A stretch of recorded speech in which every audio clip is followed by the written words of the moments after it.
It's beer o'clock on Real Ale Craft Beer. You might just see two shadows, but it's the sun we want in this review. It's fantastic.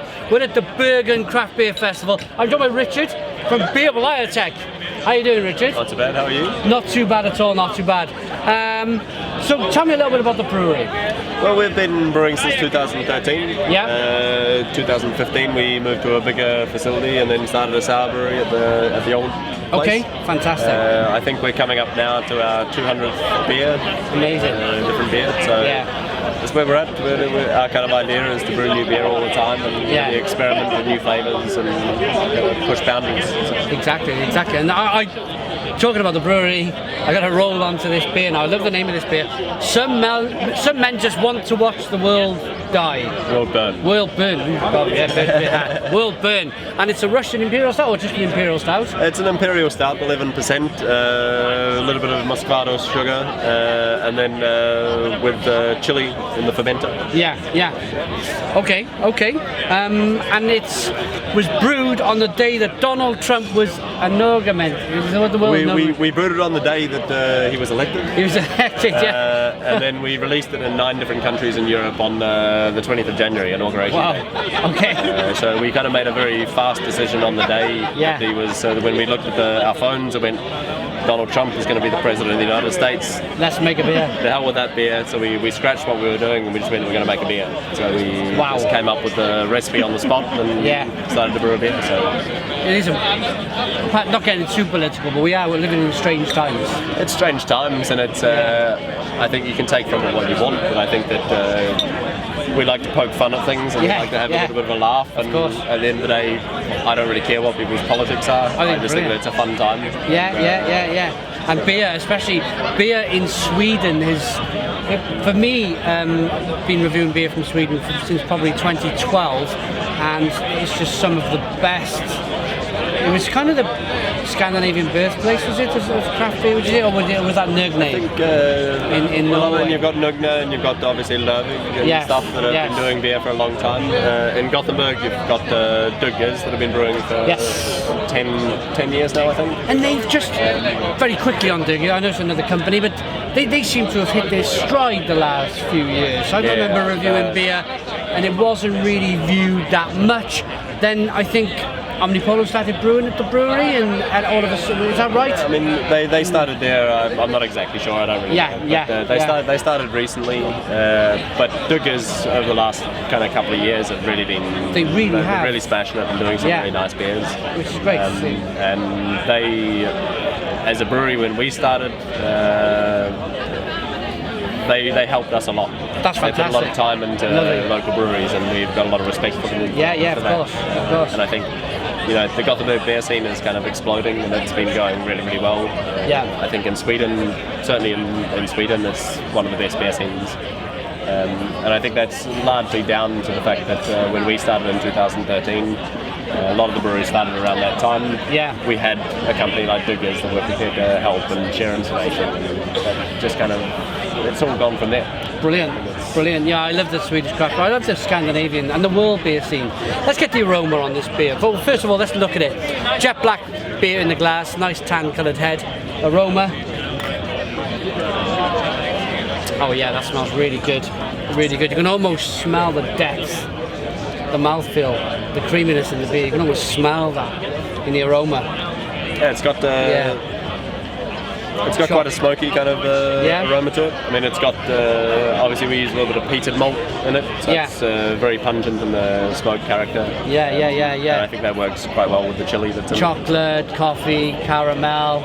Got a very big problem. I cannot get the entrance because I drink too much. Okay, I just finished this video. That's okay? Okay, just one moment. Thank you very much. Okay, so let's dive into this one. Let's dive in. Cheers. Cheers.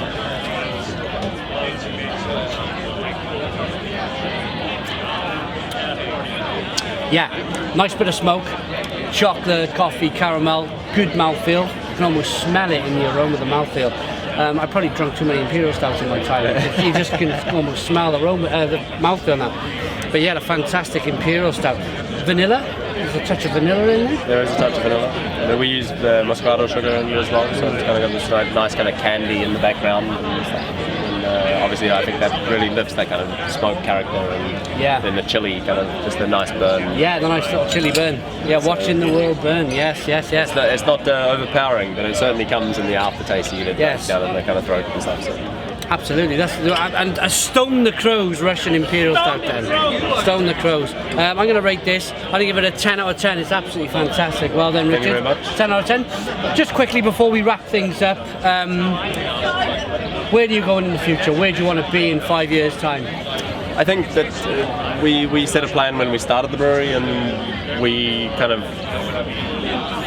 did that in the first kind of year or two. And now we want to continue growing, but we may want to grow a little bit more kind of naturally. We've doubled capacity kind of every year, and it's getting to the point where it's a lot of work. At the same time, it's really exciting with new markets. We sell a lot of beer in England, we sell a lot of beer in Scotland. Yes. Kind of countries that we have a bit of a connection to. We've both lived in Scotland, Adam and myself, the other brewer.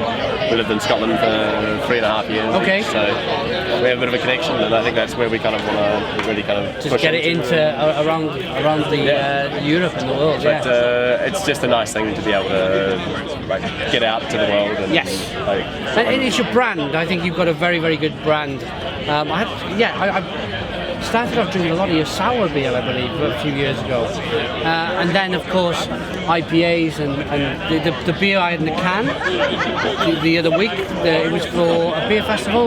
Remind me, Gothenburg Beer Festival, wasn't it? Yeah, A Moment of Clarity. Yes, it's the official Gothenburg Beer Week beer. Fantastic. Session IPA, 4.7%. Really kind of. Good stuff. And cans, is that the future for you, cans? We've just moved the last of our beers that were in bottle. We've just moved over to can. So we're going to move. Everything is now only can. We think it's the future, and we think it's a nice way to package and a nice way to ship beer. So 330s and 500s, or 330s and 440s, or is it just 330s? At the moment, only 330s. We'll probably look at doing some 500s. On specialty batches, but that's a little bit down the line. At the moment, at the capacity we like the 330s because we can get more beer to more people. Exactly. When we go to the 500s, it means that we need to increase our volume to do that. Yeah, I understand. There's no point in limiting the amount of cans we can send out. Brilliant. But in the future, definitely, I think that it's a nice kind of size. Certainly for the session IPAs and the IPAs and things, and the Berliner Weisses, the things that are a little bit lower alcohol. Yes. I'm not particularly keen on putting in an Imperial Stout in a 500 ml. No, I think because it's too much of a commitment. It is too much of a commitment, and I think at the moment there's a lot of the kind of Vermont style IPAs going into 500ml cans. Certainly, maybe that might be something in the distant future for you to do something like that. I mean, we're looking with our sour beer at the moment. We only package our sour beer in kegs. But we're looking, now that we're moving away from bottling at the other brewery, that we will start bottling our sour beer and getting that out more as well. At the moment, when you do a batch of beer, it's only 30 kegs, so it's gone pretty much in Sweden. The odd keg goes overseas, but it would be nice to package that in bottles so that we can then send that out to other parts of Europe in particular. So that's part of the plan. Fabulous. Well, Richard, thank you for joining me. Look at this. You may not be able to see us. We might be just two figures, but you can hear us, and I think we sacrificed that for the view. 280 days of rain a year. We get this, and that is just the most fantastic. So thank you for joining me. Cheers. Couldn't have picked a better day for it. I'm going to come and drink more of your beer. Now, what else have you got on at the festival? Today we have another sour beer on called Don't Touch Me Because I'm Eclectic. Love it. And then tomorrow we have Eternal Darkness and Imperial Stout. Hip Hop's IPA. And then we're going for another Imperial Stout.